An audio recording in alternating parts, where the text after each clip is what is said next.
Hi, I just got a new guitar by Pollack and it is so great, so I wanted to make a new lesson for it with it. So it will be a lesson about how to improvise over the cycle of dominant chords, which is a progression that you'll find in many jazz songs, and I will show you a very cool idea how to go easily over this chord progression in your improvisation. We will take, for example, the song Mr. Sandman, which starts in B flat, and then you have a cycle of fourths, a dominant chords in the cycle of fourths, from A7 to D7 to G7 to C7 to F, which is the dominant of this chord, F that goes to B flat. B flat 7, A7, I will play it with the melody for you. D7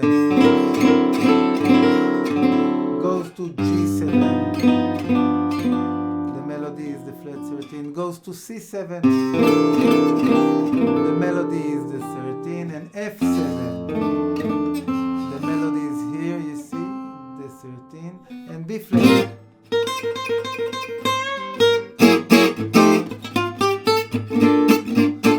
Again, you have the cycle A7, D7, and G. And then you have C minor that goes to E flat minor 6, and B flat over D, C sharp diminished, C minor, F, and B flat. You can play this progression. And you have the intro if you want it. It's B flat major 7, C minor to F7. Okay, now let's see how we can play a descending chromatic diminished chords over the entire progression. If you take a closer look on the chords of A, you'll see that you can play a diminished chord over it that gives you the 7 flat 9 sound. The diminished chord that gives you this sound sits on the 3rd degree of A. So A, C sharp diminished, give you the note of C sharp, which is the 3rd degree, G, which is the 5th degree, B flat, which is the flat 9 degree, and E, which is the 5th degree. And I hope that you already know that a diminished chord is a symmetric chord. C sharp diminished is exactly the same as E diminished, which is tone and a half above, which is exactly the same as G diminished, which is a tone and a half above, and exactly the same as B flat diminished, which is a tone and a half above. And the same goes for D7. So if we see that G diminished can be played over A7, F sharp is the 3rd degree of D, you can play this diminished for D7. So you see, the diminished sits over the flat 7 of A, and then it sits over the 3rd degree of D. This is D, and this is F sharp is the 3rd degree. And then it sits over the 7th degree of G. Alright? And then on the 3rd degree of C. Alright? And then on the flat 7 degree of F7. So, when you improvise after the chord of B flat, you can play G diminished that goes to F sharp diminished, to F diminished, to C diminished, to E diminished, to E flat diminished, and then it goes to B flat.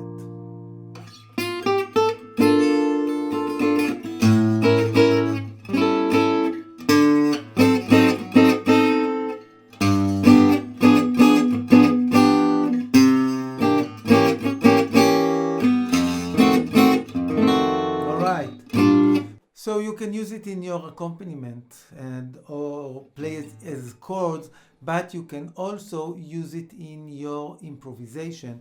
You can arpeggiate the diminished chord. And now I will show you a very cool lick that you can use in your solos.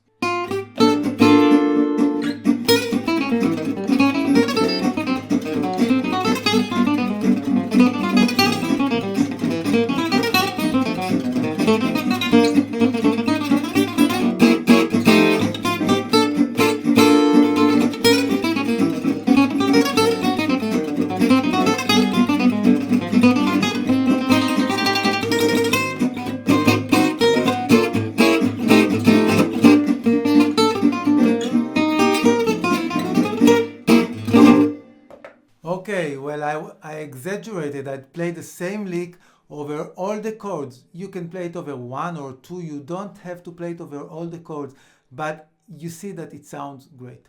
Let's check out this lick note by note. So you see when I'm on the chord of A, this is B flat, this is the flat 9. The lick starts on the flat 9 where we are on this shape of A. So B flat, and I play down, hammer on, half tone above and up. Down, hammer on, half tone above and up. This is a trill. And then I play the diminished arpeggio. G on the second string on the 8th fret. E on the third string on the 9th fret, C sharp on the third string on the F6th fret, B flat on the 4th string in the 8th fret, and then I jump a tritone to the note of E in the 5th string on the 7th fret. So, see, a descending diminished arpeggio, but here I jump the tritone interval. Half tone below the note of E, which is the tritone, and back to E.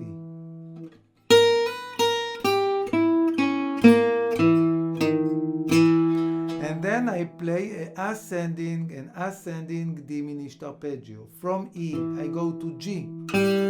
On the 4th string in the 5th fret, B flat on the 4th string in the 8th fret, C sharp on the 3rd string on the 6th fret, E 3rd string on the 7, 8, 9th fret, G 2nd string on the 8th fret, B flat, it's where we started on the 1st string, and C sharp in the 1st string, again in the 9th fret. So from E I just played ascending diminished arpeggio, and the complete lick is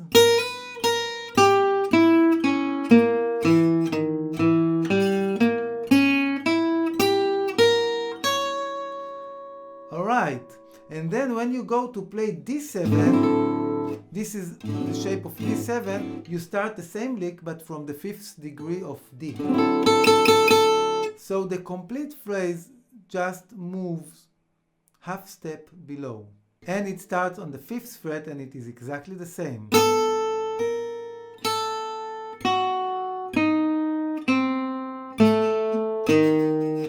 And from here, ascending diminished arpeggio.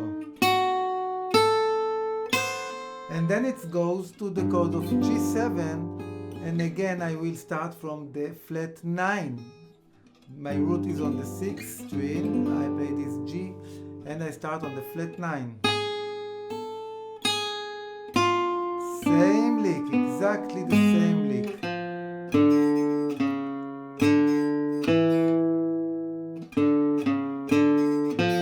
This is here.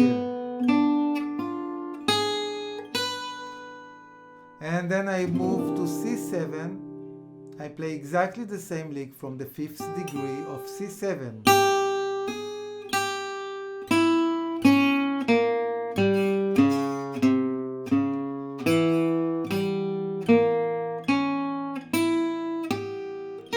And for F7, again, I play from the flat 9.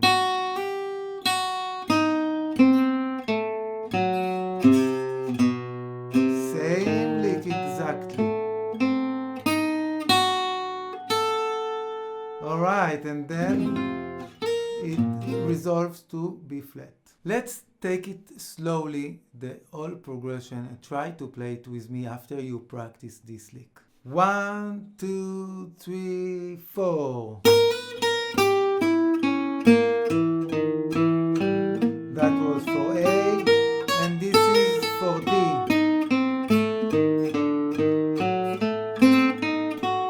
Now G7,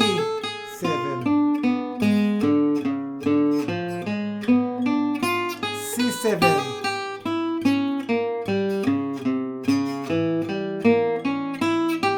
F7,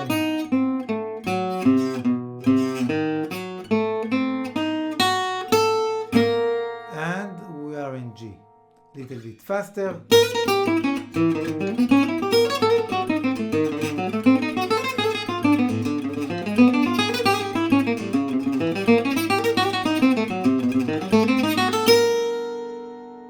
Now this is a great technique exercise, and it is also a great lick that you can use in your improvisation. And of course you can start it in different places because this diminished chord is symmetric.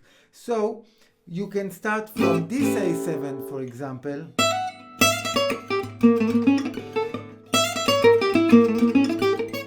It is the same lick, and then for D7 it will start from its flat 9. And from G it will start from the 5th degree. And for C from the flat 9. So you can see this lick all over your fingerboard. You can start from the 3rd degree of A, which will start then for D on the 7th. And for G it will be the 3rd degree.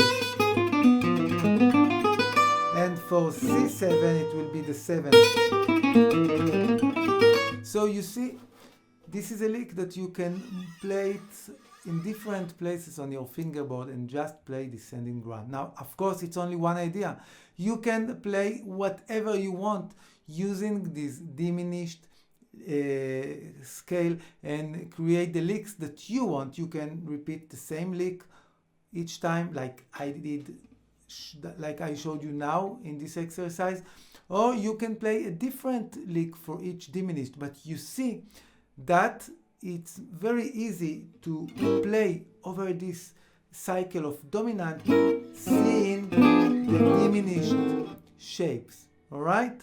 So I hope you enjoyed this idea and that you will implement it over different songs. I will give you one more song that jumped to my mind where you can implement this idea, because the song has the same cycle of dominant 7 chords, which is Sweet Georgia Brown. Right? It's in E7 that goes to A7, D7, and G7 to B7. So for E,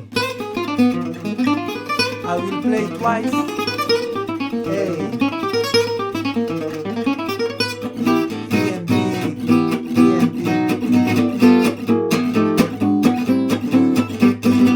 right? So you see the cycle of dominant chords.